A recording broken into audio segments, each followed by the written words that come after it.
I've been here for 36 years, and my main focus has been issues related to the early years, what we call early childhood education.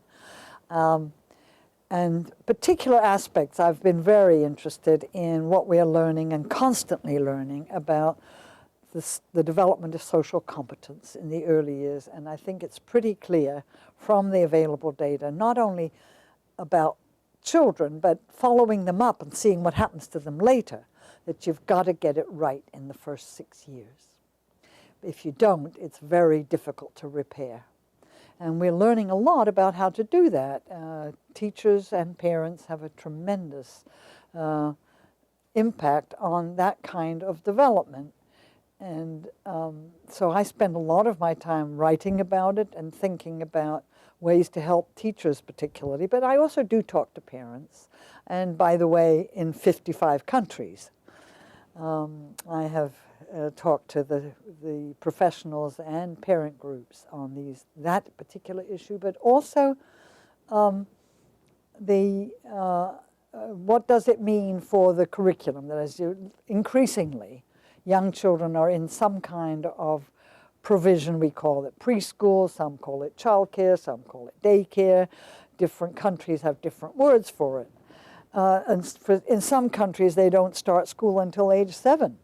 So you're talking about 5 and 6 year olds. In the US, it's generally 3, 4s, and 5s. And so it varies. But my concern has been how to provide experiences that will enable young children to acquire a whole range of competencies related to what I call competent interdependence. It's sort of an American tradition to talk about independence, but first of all, I'm not Native American, so maybe that's part of the problem. But I've come to the view that we ought to aim for competent interdependence.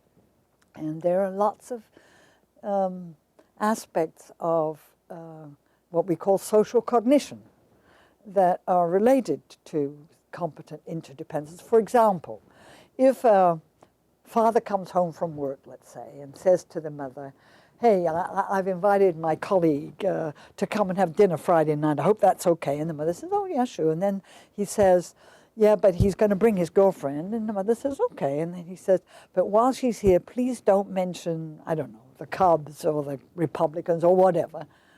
And the mother says, that's okay. What I'm suggesting here is that what the child is hearing is the importance of anticipating how someone else will react. And that's called social cognition. And we provide experiences for young children in which we provoke that. Say, well, so Johnny's not here today. What part of this project do you think he would be interested in? It doesn't matter particularly if the children are right. What matters is that adults provoke the habit of anticipating what will happen and how someone will think and feel about something in the future. And that we need every day of our lives, you know, to be competently interdependent. So that's one big feature,